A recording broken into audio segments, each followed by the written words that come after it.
Aguas. Welcome to my lectures in Theories on Reality. Now, in this lecture, I will focus on the conception of reality in Buddhism. Okay? So, let's start with the very general sort of introduction to Buddhism. The development of the Buddhist teaching can be traced to the life of its founder, Siddhartha Gautama. Later on, he will be called the Buddha, which means the enlightened or the awakened one. The life of Siddhartha Gautama is a constitutive part of his teachings. In fact, the history of Buddhism is the story of its own spiritual journey, from the pain of suffering to enlightenment or to his awakening. And of course, the teachings and ways of living that develop from it. By finding the path to enlightenment, Siddhartha Gautama was led from the pain of suffering and rebirth, the cycle of death and rebirth, towards the path of enlightenment and became known as the Buddha, or again, the awakened one.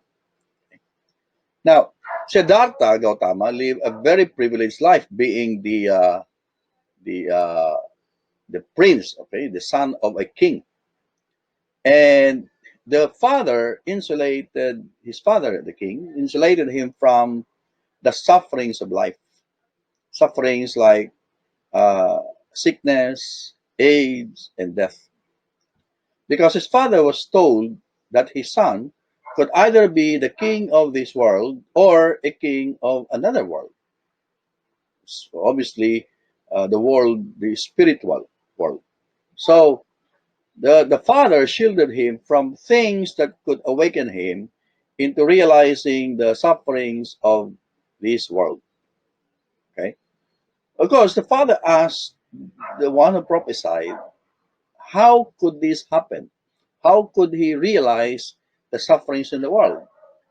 And uh, he was told that if Siddhartha would see three things that would represent these three types of suffering, he will be awakened. I mean, he will realize the sufferings in this world.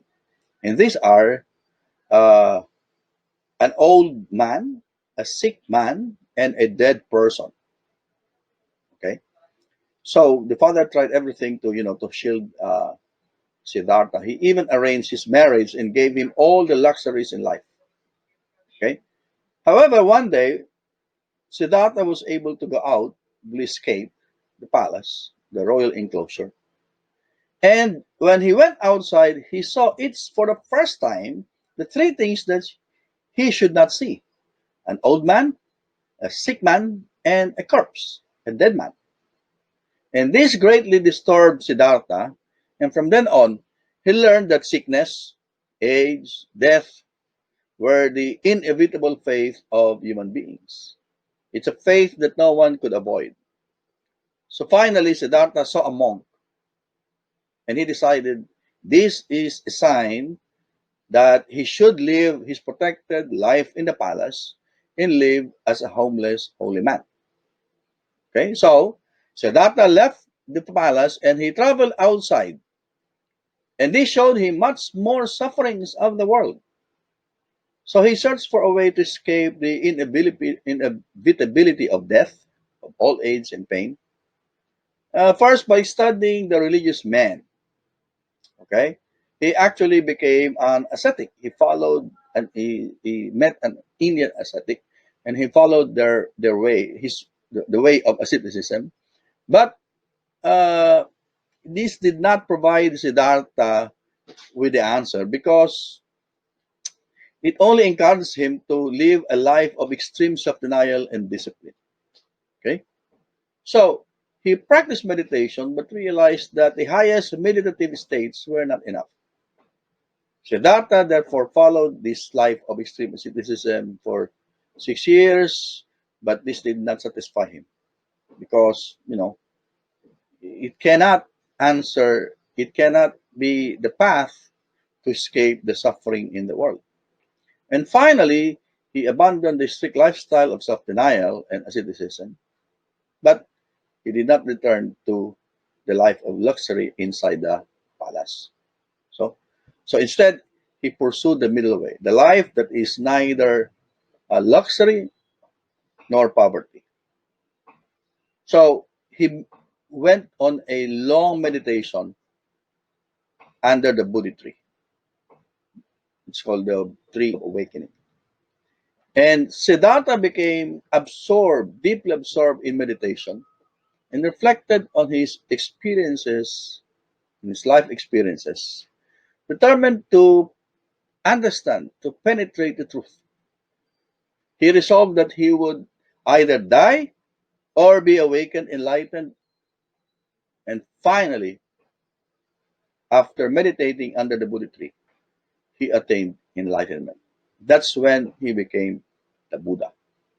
Okay?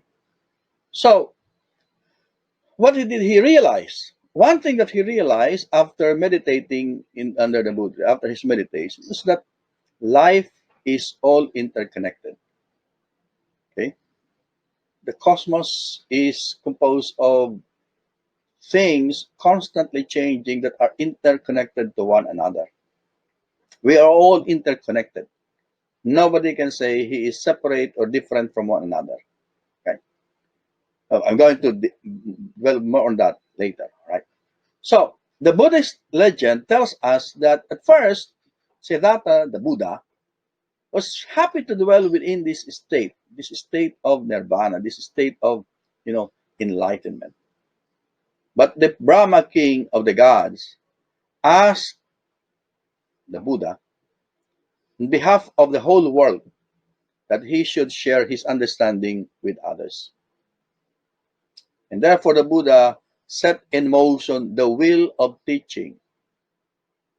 Okay?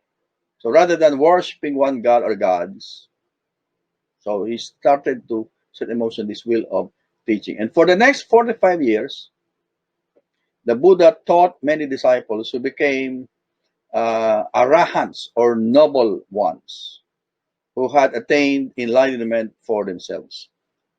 So the Buddha believed every human being could achieve this enlightenment because he thought human nature and the universe have certain objective features that we can know. So he remained, instead of going straight to, just be content with it in the state of nirvana, the Buddha shared what he discovered in his meditation. Okay? So, after meditating, as I've said, under the Buddha tree, Siddhartha awakened to a new vision, a vision of new life. Okay? And uh, again, as I've said, he understood the universe to be a system of these interconnected, uh, inseparable parts and composed of all varieties of life moving from one another, no, one form to another. So the universe as an interconnected system. Now, again, he postponed, no, he postponed his entry into nirvana because he taught his teachings. Okay. Now, there are three basic teachings of the Buddha.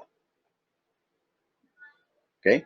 First, the Buddha teaches the middle way, that we should avoid the extreme of luxury and the extreme of poverty or asceticism. And then he also taught about the Four Noble Truths. And then the third is the Eightfold Path. The Eightfold Path is actually the uh, subsumed under the Fourth Noble Truth. So the middle way is the way between the extremes of luxury, of pleasure, of of physical satisfaction, and the extreme of asceticism, of self-denial, of poverty. Okay, so we have to follow the middle way. Okay, now next is the four noble truths. So the four noble truths are the centerpiece of his message. And the Buddha's central teaching has the form of a kind of medical diagnosis and a plan of treatment. So it describes the disease, which is suffering, and then it identifies its cause, the cause of suffering, and then it outlines what freedom from this disease would be like, the cessation of suffering. And the fourth one, it prescribes the course of treatment required to attain a healthy state, meaning to recover from suffering. So the truth of suffering is like a disease, and the truth of the cause or origin, okay, the truth of the cause is the origin of the disease, and the truth of cessation is like the cure of the disease, and the truth of the path is like the medicine, okay, the medicine for disease. So some would compare the Buddha to a doctor, to a physician.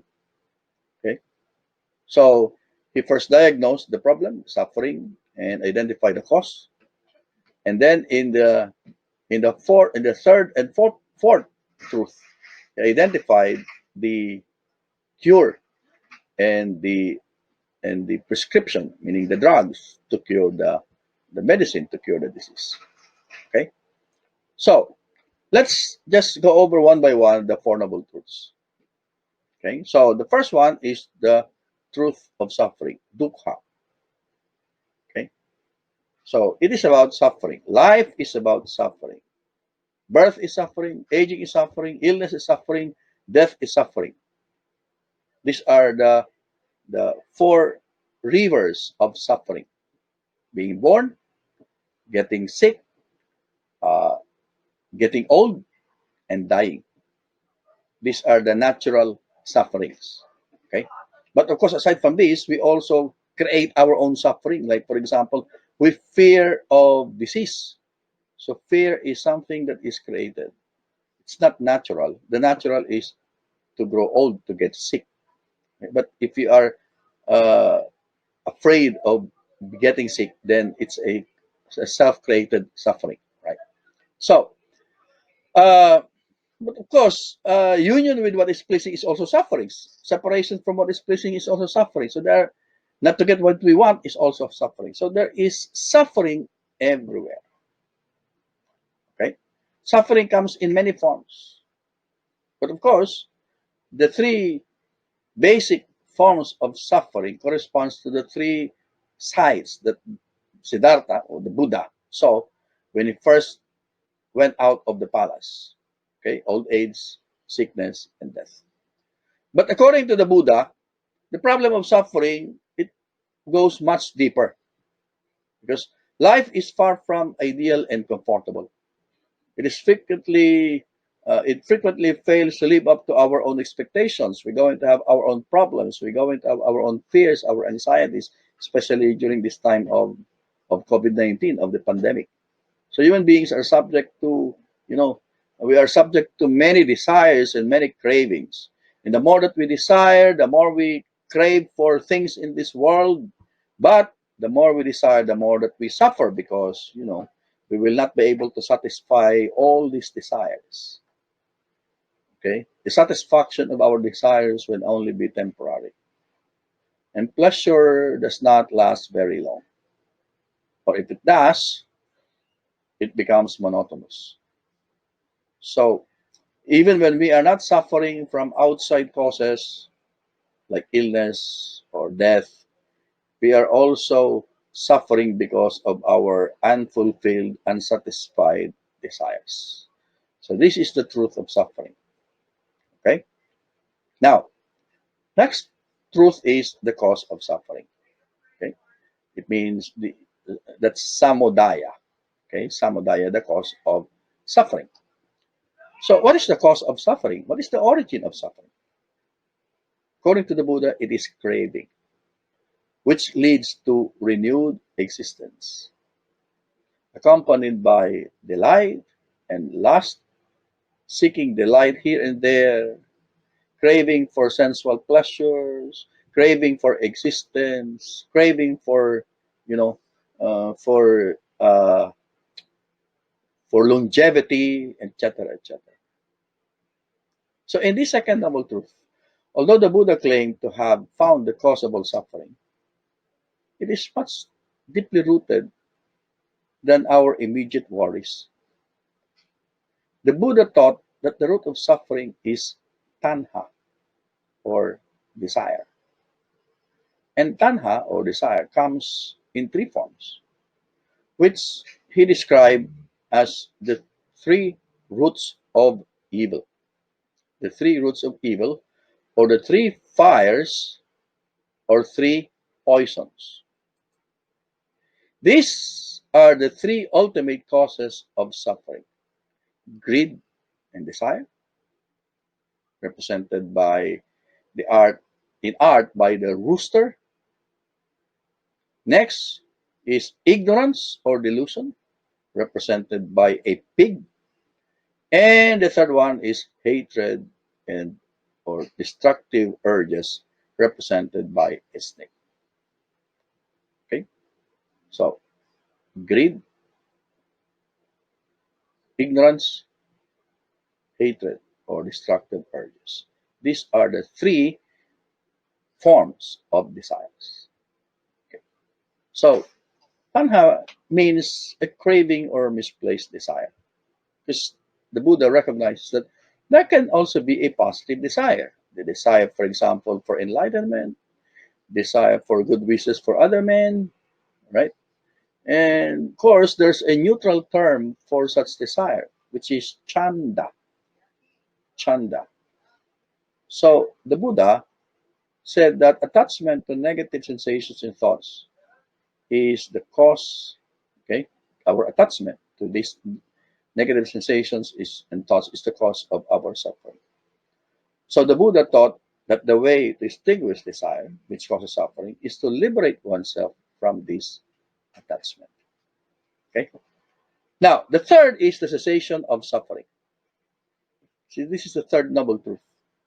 And the third noble truth, so the first one is dukkha, then samudaya, and the third is nirodha, the cessation to suffering.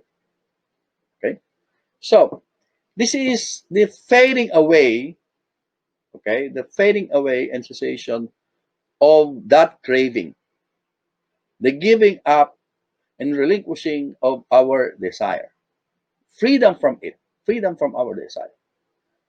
So this third noble truth is the possibility of liberation. Because once we are liberated from our desire, from our, cravings, then liberation becomes possible. So the Buddha was a living example of this possibility in our lifetime. Because some people will say, well, when you die, that's when you will be liberated from your desire because you're already dead. But according the Buddha showed that even in this life, we can attain cessation of suffering. We can detach ourselves from all these desires. So a Buddhist aims, a Buddhist, or in Buddhism, the aim is to know sense conditions clearly as they are without becoming enchanted or being misled by them. So we have to understand the conditions, okay, our conditions in life, the condition of the world, all right, the appearances of the world, so that we are not misled by the world.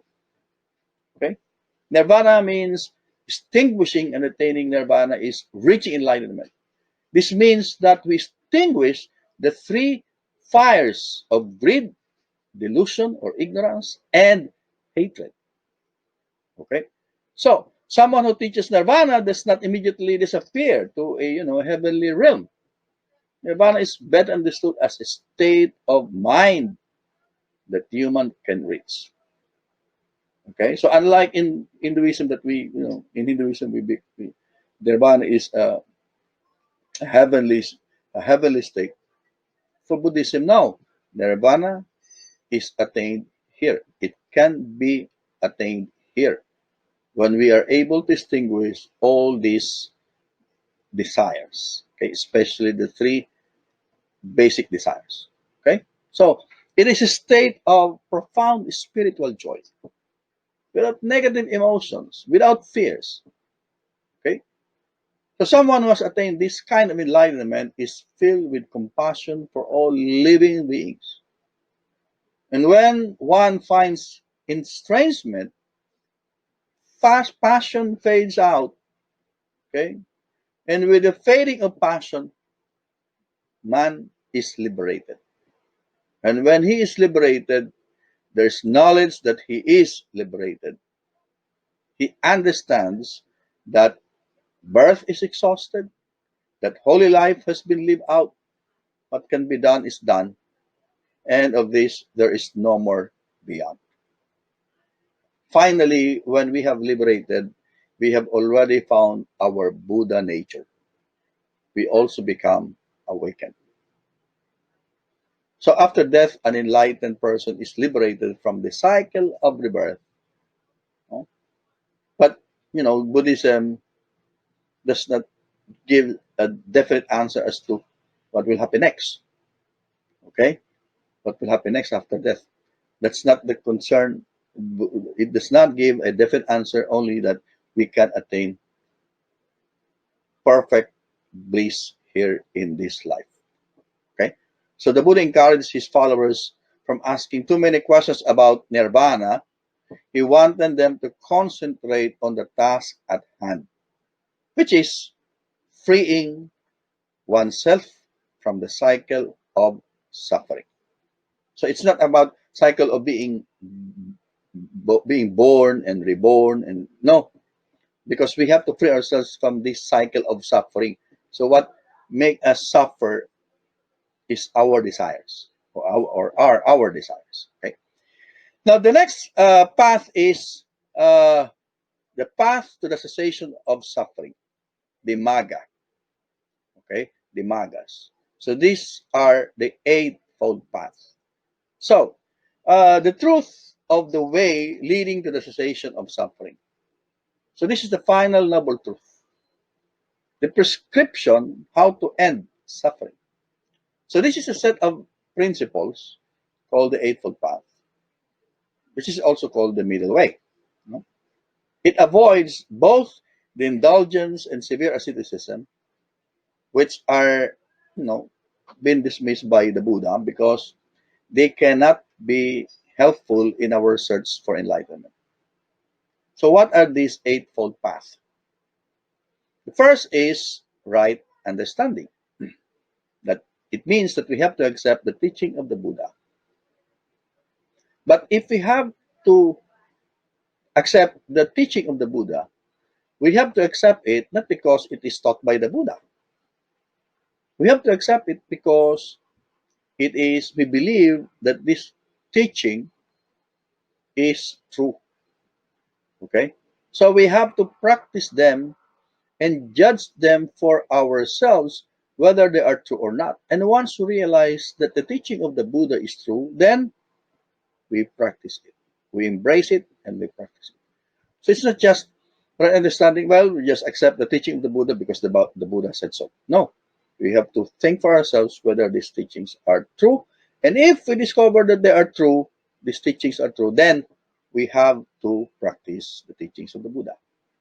The next is right intention, meaning it is a commitment to to do something right, to do something with the right attitudes, okay, the right intention, without ulterior motives.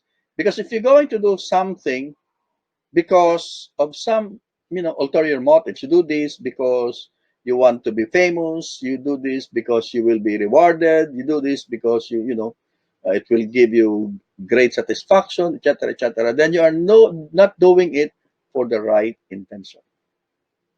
So if you have to do something, do it with the right intention. Do it for the right purpose. Maybe do it for the right for the good of others. Maybe you do it because that's the right thing to do.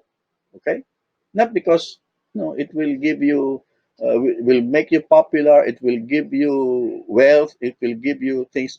You are not doing that with the right intention. The third is right speech. Right speech simply means that we have to speak truthfully, that we have to avoid falsehood. Let's not spread fake news or bad things. Let's not gossip. Let's We have to avoid abusive speech. Do not curse. All right. Do not. We should avoid slandering people, etc. etc. Okay. Right speech. And then number four is right action. It is behaving peacefully and harmoniously, refraining from all these bad actions like stealing, killing, killing people, killing animals, or shooting people. Okay, or overindulgence in sensual or sexual activities, etc., etc. So these are not right action. Okay, and then number five is right livelihood. So right livelihood means avoiding making a living out of ways that could harm people. All right, ways that would kill people, ways that would kill animals. We have to avoid trading, in illegal things, in weapons, etc., etc. So we have to earn our living the right way, the honest and just way. And then number six, right effort. It's cultivating positive states of mind, freeing ourselves from, from evil and unwholesome states, preventing bad things to happen in the future. Okay, right effort. And then number seven, right mindfulness. It means developing awareness of our body, of ourselves, of our sensations, of our feelings, of our states of mind. Okay, awareness of our, of ourself. And the last one is right concentration. It's developing the mental focus, which is, uh, meditation. Okay, uh, creating awareness, focusing on what needs to be done. Right. So those are the eight noble or the eightfold path. Now let's go to the next, which is it talks about the notion of reality in Buddhism, and this is the two truth or two realities. Based on the teachings of the Buddha, the two truths or two realities. These are the relative or conventional truth, which describes our daily experiences of the concrete world, and the absolute or ultimate truth, which uh, describes the inherent, describes the ultimate reality.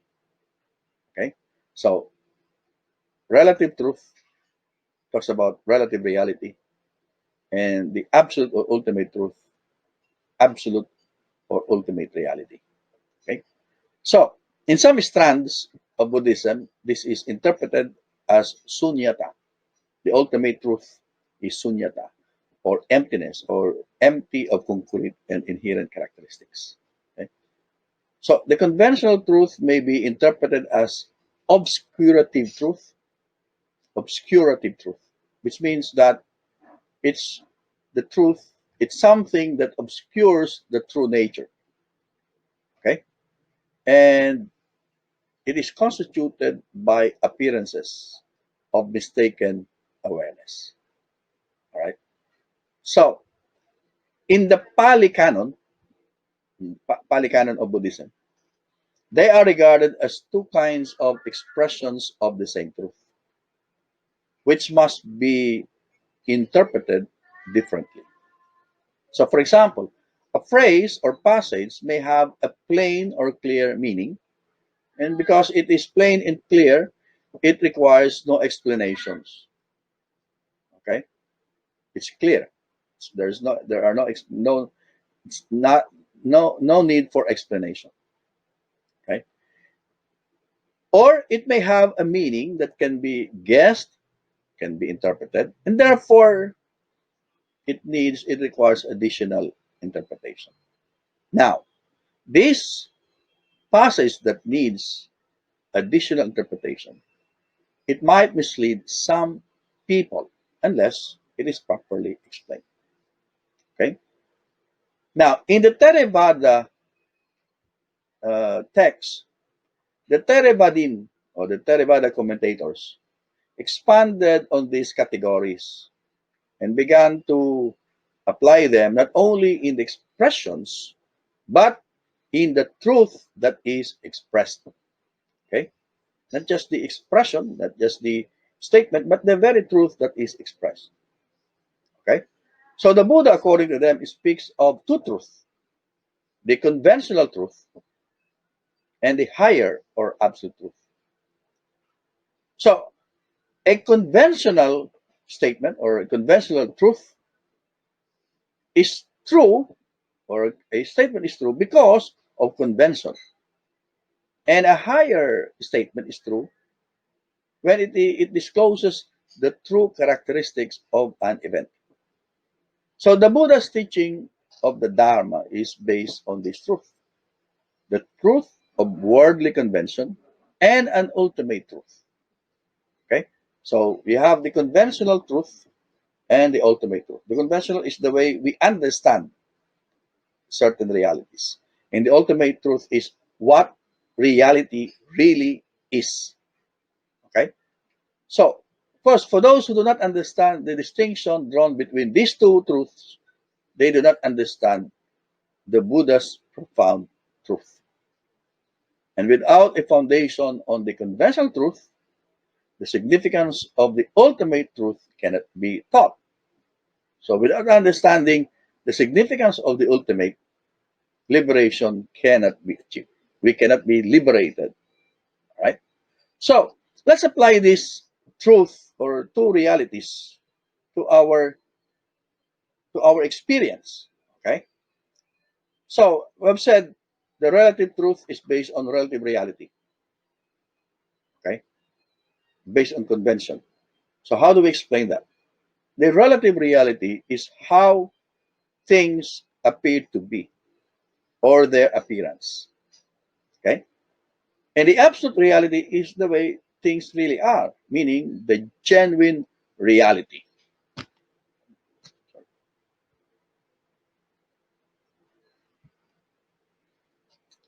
So the absolute reality is the way things are, the genuine reality. This is usually expressed through the that famous example metaphor, the rope snake metaphor, which I already used in my discussion on Hinduism. The rope is a metaphor for absolute reality. Okay, so the true reality is the rope. But if the rope appears to us in a situation where the place is dark and we cannot recognize the rope as a rope, it may appear to us as something else aside from a rope. It might appear to us as a snake. Okay? So the snake, as an appearance of the rope, is an example of relative reality. So in our present experience, we are in a relative reality because, well, the reality appears to us. What we see, what we hear, what we smell, what we think, what we do, they're all part of relative reality. The relative reality is a product of our concepts. Okay, so you see something, and then you form a concept of what you see. Okay, so we have concepts, for example, of things that appear to us, the laptop, etc., etc. So we have our concept of right and wrong, good, bad, subject, object, self, others. These are all parts of this relative reality. And this actually is the one causing our suffering. Because, of course, the things that appear to us, they always appear to us to be very nice. So we always crave for them. We crave for life. We crave for all this. Referring to the to the to the cause of suffering. Okay, so these are all relative realities. Based on our concepts, we come to understand the natural suffering. And then, of course, the subcreated suffering. We have mentioned the four rivers of suffering, of natural suffering: being born, getting old, getting sick, dying. These are all natural suffering. And of course, the self created suffering, like our fears of all the suffering. So death is natural, but we are afraid of death. Okay, we are afraid of getting old. We are afraid of getting sick. All right. So these are all self-created suffering. It's actually more painful than the natural suffering themselves. This results in samsara or suffering. Okay, the cycle of suffering. But all these are parts of relative reality. They are relative truth because they are all concepts. Concepts of suffering, concept of samsara, concept of karma, concept of good, concept of bad, concept. They are all concepts. Now, what about the absolute reality? The absolute reality is beyond concept. It is beyond distinction. The absolute reality does not make a distinction between subject, object, good, bad. There's no distinction between thought and thinker, etc., etc. The relative or conventional truth would be the appearance that includes a duality of the thinker and the thought, the apprehender and the apprehended, the perceiver and the perceived objects. But the absolute or ultimate truth are free from the duality of the thinker and thought, of the perceiver and perceived. The absolute reality is beyond all concepts. It is beyond karma. It is beyond suffering. And as such, it entails liberation. So, liberation is absolute happiness. It is a happiness without thought or without concepts, but it attains clarity, it attains wisdom, it attains compassion. So it's a happiness, it's a liberation that is beyond words, beyond concepts.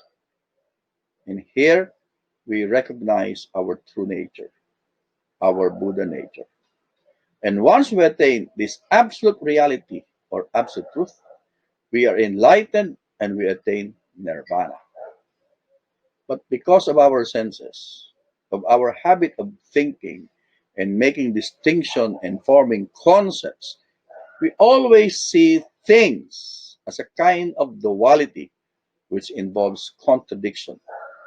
And we believe that everything that we perceive is real. Then we only perceive the appearances. So to overcome this relative reality or relative truth, we need to practice knowledge. We need to engage in the three forms of knowledge. We need to study the absolute reality. The second form of knowledge is contemplation. We need to contemplate about absolute reality. And third, we need to meditate on the absolute reality. When we study, well, we study about the words, we study about concepts. So our knowledge of something is based on concepts, based on our words, based on our thoughts, based on our feelings. But when we contemplate, the things that we study, they more or less, you know, we become aware of what really they are. Okay, you focus on one thing, so you no longer rely on words. You no longer rely on concepts. If you have concentrated, for example, uh, in typing, for example, so how do you study how to type? Well, you have to figure out, uh, the letters. But when you go into the higher level contemplation, now you, without thinking, you can actually type. Okay. And what about meditation? Meditation now becomes aware of the whole thing. That all these things are parts of the bigger picture, of the bigger reality. There's no longer distinction between you as a typer and what you are typing in that sense, right? So let's go to the next point here: doctrine or of interdependent origination. So the doctrine of the two truth or two realities is related to this doctrine of interdependent origination. According to this Buddhist doctrine, everything is dependent on and connected to other things. There are no distinctions. I mean, yeah, the distinctions are based on appearances, but everything really is connected, related. Nothing in the nexus, no, is independent. Everything arises from something else. Everything originated from something else. Interdependent origination. In Mahayana Buddhism, the ultimate reality is called sunyata, which means emptiness or the void. According to this Buddhist metaphysics, there is no thing. No thing. Thing is thing means independent existence. But there's no independent existence. Therefore, there is no thing. Empty. It's a void. Void in the sense that it does not exist in itself. It exists because of something else. Okay? Or because it is dependent on something.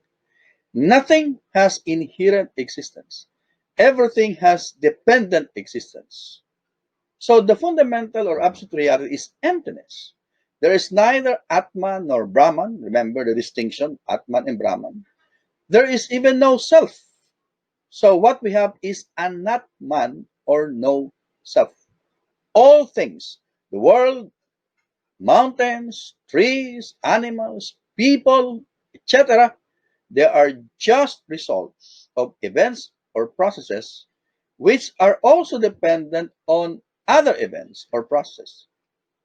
So the Buddha, after his meditation, recognizes the interconnectedness of all things.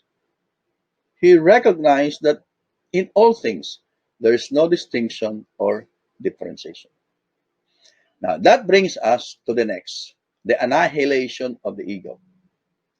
If the absolute truth is that there is no differentiation and that everything is interconnected, then we need to abandon the notion of an ego, a self that is independent. It is the nature of the ego to think of itself as unique, something independent, something that is detached from other egos. The ego always emphasizes its differences from others.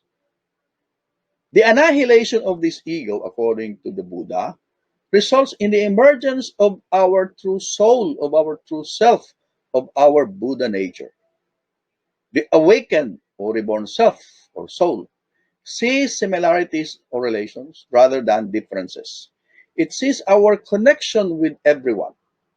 So it acts from love rather than from fear. It helps rather than judges. The bliss of nirvana comes from the annihilation of this awareness of the self as an independent or differentiated entity. It requires that we abandon self consciousness and judgmentalism, that we abandon our greed and fear, okay? That we abandon our hatred, etc. The Buddha taught that the way to transcend the ego is to see interconnectedness of life through loving kindness, through compassion. But still, we cannot separate ourselves. I mean, we cannot completely detach or we cannot completely take out ourselves from the world because we are in the world. And the world is really full of all this dirt. Okay? But despite all this dirt, we can attain enlightenment.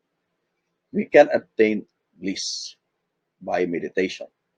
And the perfect image used in Buddhism to symbolize this sort of purity of the self is the lotus flower. The lotus flower is a symbol of purity of the body, the purity of speech, the purity of the mind as a whole, while being rooted in the murky water of the world.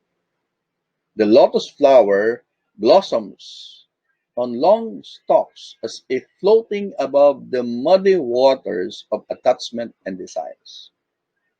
It is also symbolic of detachment because the drops of water just easily slide off the petals of the lotus flower. So, we need to be like lotus, detached from our desires from the world, in order for us to attain our Buddha nature and attain nirvana. So, thank you very much for listening. I hope you have learned a thing or two from this lecture. Watch out for my next lecture in this course, Theories on Reality. Stay safe.